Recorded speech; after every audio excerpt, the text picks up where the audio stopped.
Bom dia, gente, sejam bem-vindos.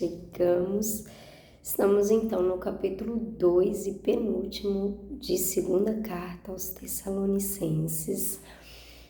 Esse canal onde aqui você lê um capítulo da Bíblia por dia. Essa que vos fala, está aqui, então, desde Gênesis. Aqui não, no YouTube não.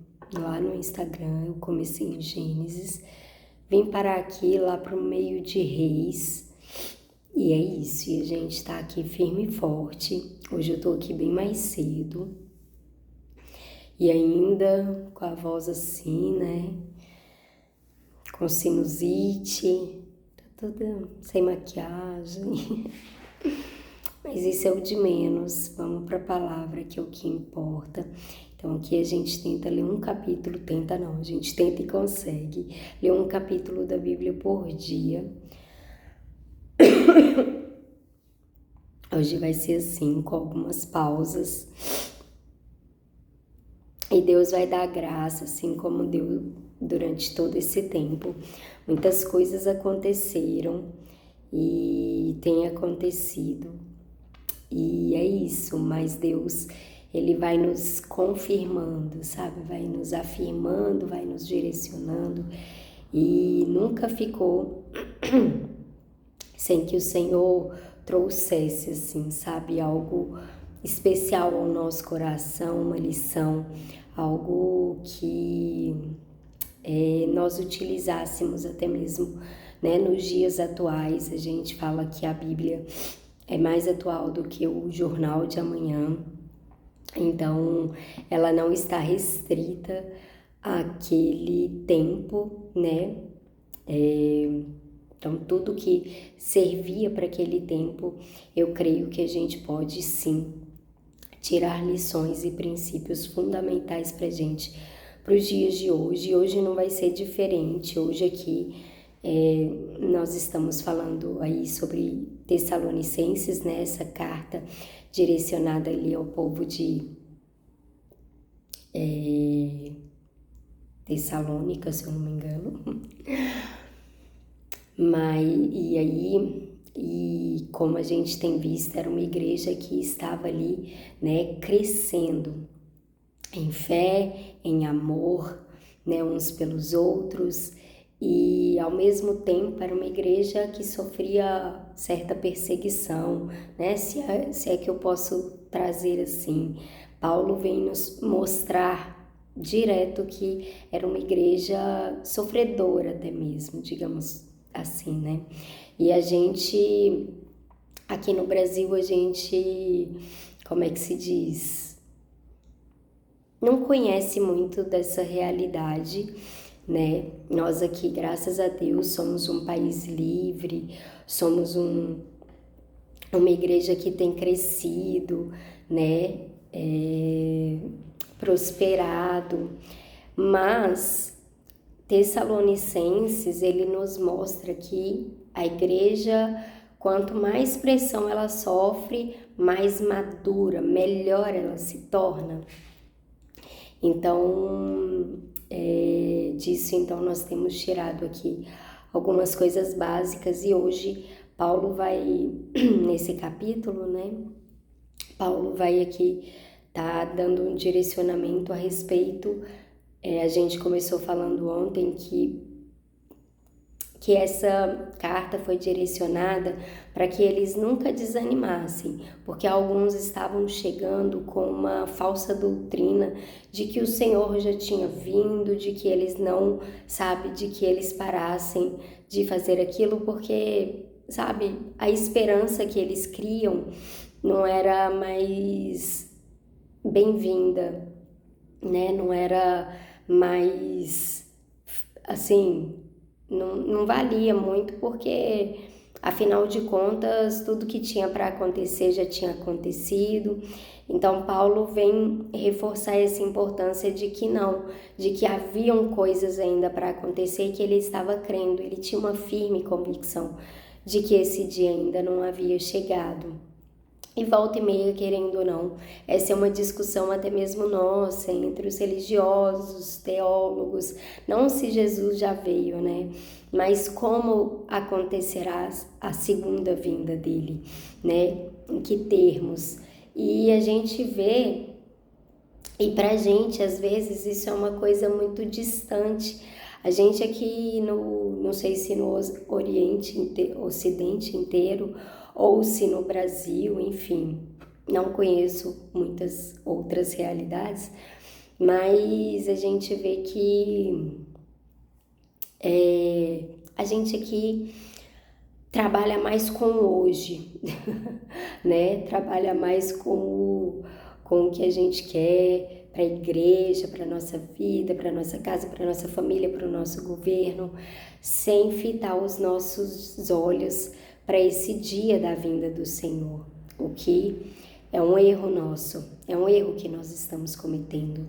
Então, a palavra de Deus, ela sempre veio aí corrigir, né? Trazer aí essas reparações e reparar essas arestas, né? Que às vezes a gente tem deixado de lado.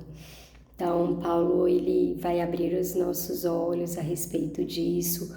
O livro todo de Tessalonicenses, ele vai muito tratar, abordar, assim como vários outros. Então, é isso. Então, vamos que vamos começar orando. E aí a gente parte para a leitura para ver como Deus vai falar conosco hoje, para a gente também tá sendo orientado e direcionado a isso, amém? Amém, Deus, obrigada pelo dia de hoje, obrigada por mais uma vez, Deus, o Senhor nos permitir estar aqui, nos sustentando, nos guardando, provendo em nossas vidas, Deus, e ainda que nas lutas, nas adversidades, sabe, Deus, nos momentos críticos, Deus, nós ainda assim buscamos a sua voz, ainda assim buscamos o Senhor, temos essa oportunidade aí, sabe, Deus, na alegria e na tristeza, na saúde e na doença. Eu quero orar, colocar diante de Ti a minha voz, a minha vida, Deus, para que não chegue, sabe, Deus, na vida dos meus irmãos essa palavra, sabe, Deus, com algum ruído, com qualquer coisa que tente atrapalhar, sabe, Deus, o foco, a concentração, mas que o Senhor abra a nossa mente, o nosso coração. Oro também por cura, Deus, sobre toda enfermidade aqui na minha vida ou na vida de qualquer um dos meus irmãos, Deus, que estejam aqui. Em nome de Jesus, que o Senhor venha restaurar nosso corpo, nossa mente e nosso coração, Deus, e venha nos direcionar, nos orientar, fazer o nosso foco estar em Ti. É o que nós oramos e te pedimos, em nome de Jesus. Amém? Deixa eu tomar uma água para ver se melhora. Peraí. Pronto. Olha, melhorou. Daqui a pouco melhora de novo, calma. Então vai dizer assim: agora, irmãos, a respeito da vinda de Jesus Cristo, nosso Senhor, e do nosso encontro com Ele, pedimos a vocês o seguinte: não se perturbem facilmente, nem fiquem assustados se alguém afirmar que o dia do Senhor já chegou. Talvez alguém diga que nós tenhamos afirmado isso enquanto profetizávamos ou anunciávamos o Evangelho, ou que escrevemos isso em alguma carta. Não deixem que ninguém os engane com nada disso, pois antes desse dia terá de acontecer a revolta contra Deus, e terá de aparecer o perverso que está condenado a ir para o inferno. Ele será contra tudo que as pessoas adoram e contra tudo que elas acham que é divino. Ele vai se colocar acima de todos e até mesmo vai entrar e sentar-se no templo de Deus e afirmar que é Deus. Por acaso vocês não lembram que eu lhes disse tudo isso quando estava com vocês? E vocês sabem também que existe alguma coisa que não deixa que isso aconteça agora. Porém, no tempo certo o perverso aparecerá. A misteriosa maldade já está agindo, mas o que está para acontecer, acontecerá somente depois que for afastado aquele que não deixa que isso aconteça. Então o perverso aparecerá, e o Senhor Jesus, quando vier, o matará com um sopro, e o destruirá com a sua gloriosa presença. O perverso chegará com o poder de Satanás e fará todo tipo de falsos milagres e maravilhas, e enganará com todo tipo de maldade os que vão ser destruídos. Eles vão ser destruídos porque não aceitam nem amaram a verdade que os poderia salvar. Por isso, Deus envia o poder do erro para agir neles a fim de que acreditem naquilo que é falso. O resultado disso é que serão condenados todos os que não creem na verdade, mas têm prazer no pecado. Irmãos, sempre devemos dar graças a Deus por vocês, a quem o Senhor ama, pois Deus os escolheu como os primeiros a serem salvos pelo poder do Espírito Santo e pela fé que vocês têm na verdade, a fim de tornar vocês o seu povo dedicado a Ele. Foi para isso que Deus os chamou, por meio do Evangelho que anunciamos, a fim de que vocês tomem parte na glória do nosso Senhor Jesus Cristo. Portanto, irmãos, fiquem firmes e guardem aquelas verdades que ensinamos a vocês, tanto nas nossas mensagens como na nossa carta. Que o próprio Jesus Cristo, nosso Senhor e Deus, o nosso Pai, que nos ama e que na sua bondade nos dá uma coragem que não acaba e uma esperança firme, encham o coração de vocês de ânimo e os tornem fortes para fazerem e dizerem tudo que é bom. Então, eu não vou nem me focar, gente, nessa primeira parte do texto, porque tem todo um estudo que a gente precisa fazer para falar sobre essa questão do perverso, desse que virá, se assentará. Em Daniel vai falar muito sobre isso. No livro de Daniel, a partir ali talvez do capítulo 10, capítulo 11. Também no livro de Ezequiel fala muito a respeito disso. Então tem toda uma discussão, sobre aqueles reis também que foram extremamente ruins, que sempre se acharam como deuses. A gente que já leu o Antigo Testamento, a gente viu que vez após vez sentavam pessoas nesse trono se achando deuses, esses dias, não sei se já foi no Segundo Testamento, no Segundo Testamento, que aceitou a honra e a glória como se fosse um Deus e morreu, acho que foi em Atos, Então a gente vê, essas coisas acontecendo corriqueiramente. E a gente fica assim, talvez igual o povo de Tessalonicenses, cara, parece que já aconteceu, Também a gente vê aquele povo do Antigo Testamento, César, enfim, vários tiranos, pessoas assim que realmente faziam o que queriam.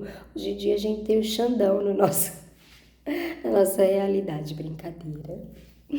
Mas é sério, às vezes, parece que tem gente, tem governo com tanto poder nas mãos que a gente fica assim, gente... Parece um Deus, dita a justiça de um país, dita, sei lá, até mesmo um governo, de anos aí, um Putin da vida. Então, assim, isso requer estudo, requer aí, mas vai vir de uma forma diferente, Então, é uma coisa aí que talvez a gente vai ver mais para frente também.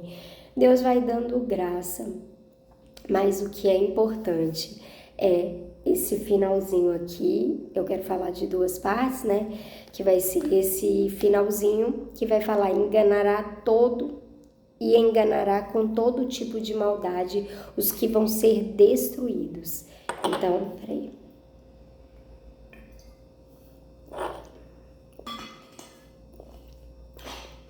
Eles vão ser destruídos porque... Eita Deus! Eles vão ser destruídos porque não aceitaram nem amaram a verdade que os poderia salvar. Por isso Deus envia o poder do erro para agir neles, a fim de que acreditem naquilo que é falso. O resultado disso é que serão condenados todos os que não creem na verdade, mas têm prazer no pecado. Então, gente, antes de finalizar, meu tempo se esgotou, mas aí a gente passa para a segunda parte. E a segunda parte desse texto é Paulo falando que dá graças a Deus por eles continuarem firmes na fé, firmes no amor, firmes na verdade, firmes em crerem. Então vamos ler mais uma vez, ó.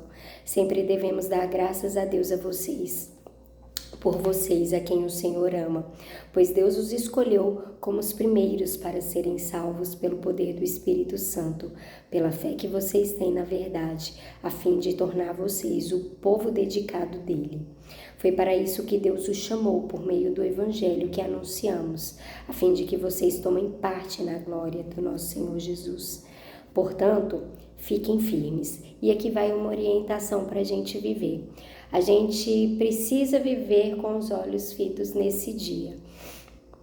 Mas isso não deve... Isso deve, na verdade, como é que se diz? Ditar toda a nossa maneira de agir, de viver, de fazer.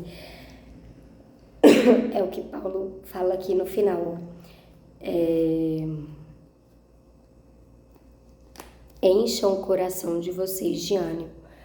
Encham o coração de vocês de ânimo e os tornem fortes para fazerem e dizerem tudo o que é bom.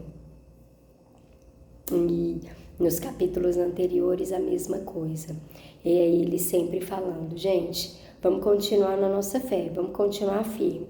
Tá doendo? Vamos doendo. Tá rouca? Vamos rouca.